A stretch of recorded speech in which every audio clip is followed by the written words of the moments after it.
విఘ్నేశ్వర షణ్ముఖ పార్వతీ సమేత పరమేశ్వరాయ నమః. Ramadevi astro and వాస్తు ఛానల్ని వీక్షిస్తున్న ప్రేక్షకులకు స్వాగతం. 2024 జూన్ నెలలో గ్రహ సంచారం ఇలా ఉంది. రవి వృషభంలో సంచారం చేస్తూ 15వ తేదీన మిథునంలోకి ప్రవేశిస్తాడు. మీనంలో సంచరిస్తున్న కుజుడు జూన్ 1వ తేదీన మేషంలోకి ప్రవేశించి ఈ నెలంతా మేషంలోనే సంచరిస్తాడు.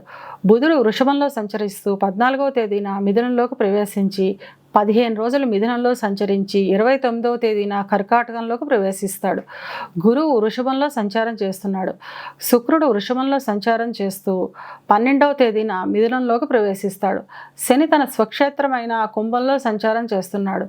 రాహు మీనంలోను, కేతువు కన్యలోను సంచరిస్తున్నారు. ఈ గ్రహస్థితిని ఆధారంగా చేసుకుని తులారాశి వారికి జూన్ మాస ఫలితాలు ఎలా ఉన్నాయి, చిన్న చిన్న పరిహారాలు ఏం చేసుకోవాలో చూద్దాం.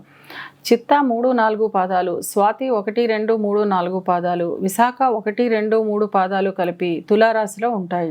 తులారాశికి అధిపతి శుక్రుడు. తులారాశి వారికి ఈ మాసం మిశ్రమ ఫలితాలు ఉంటాయి. ఆకస్మిక ధనలాభం ఉంటుంది. చిన్న చిన్న అనారోగ్య సమస్యలు ఉంటాయి.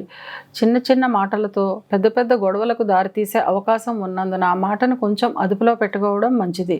గతంలో పెట్టిన పెట్టుబడులకు ఈ మాసంలో ధన ఆదాయం ఉంటుంది. విద్యార్థులకు విద్యపై ఆసక్తి తగ్గుతుంది. ఎంతో ధ్యాస పెట్టి చదివితేనే కానీ మంచి ఫలితాలను సాధించలేరు. రోజు దక్షిణామూర్తి స్తోత్రం వినడం ద్వారా ఈ ఇబ్బందిని తగ్గించుకోవచ్చు. విదేశాలకు వెళ్ళే విద్యార్థులకు ఈ మాసం అనుకూలంగా ఉంటుంది. క్యాంపస్ సెలక్షన్స్కి వెళ్ళే విద్యార్థులకు చివరి వారం అనుకూలంగా ఉంటుంది. ఉద్యోగ ప్రయత్నం చేసేవారికి చివరి 2 వారాల్లో ఉద్యోగం లభించే అవకాశం ఉంటుంది. ఉద్యోగం చేస్తున్న వారికి శ్రమ, ఒత్తిడి అధికంగా ఉంటుంది. దూర ప్రాంతాలకు బదిలీ అయ్యే అవకాశం ఉంటుంది. ఇక వ్యాపారస్తుల విషయానికి వస్తే వ్యాపారం చాలా అనుకూలంగా ఉంటుంది. ఎప్పటి నుంచో రావు అనుకుని వదిలేసిన బాకీలు ఈ మాసంలో వసూలయ్యే అవకాశం ఉంటుంది. అయినప్పటికీ ఈ మాసంలో కొత్త పెట్టుబడులు పెట్టకపోవడం చాలా ఉత్తమం.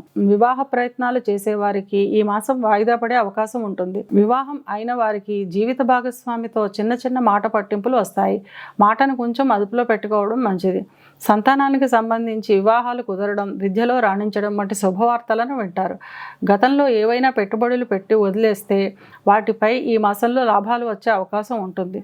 కుటుంబంలో చిన్న చిన్న తగాదాలు వచ్చే అవకాశం ఉంటుంది. కనుక మాటను కొంచెం అదుపులో పెట్టుకోవాలి. ఈ మాసంలో స్థిరాస్తులు వంటివి కొనుగోలు వ్యవహారాలను వాయిదా వేసుకోవడం మంచివి. ఇవి కేవలం గోచార ఫలితాలు మాత్రమే. గోచార ఫలితాలు పూర్తిగా జన్మజాతక చక్రంపై ఆధారపడి పనిచేస్తాయి. కనుక తమ జన్మజాతక చక్రాన్ని విశ్లేషణ చేయించుకోవాలనుకునేవారు కింద నెంబర్కు వాట్సాప్ చేసి కన్సల్టేషన్ తీసుకోండి. తులారాశి వారు అనుకూలతను పెంచుకోవడానికి, ప్రతికూలతను తగ్గించుకోవడానికి 3 మంగళవారాలు దుర్గాదేవికి కుంకుమార్చన చేయించడం ద్వారా అంతా మంచే జరుగుతుంది.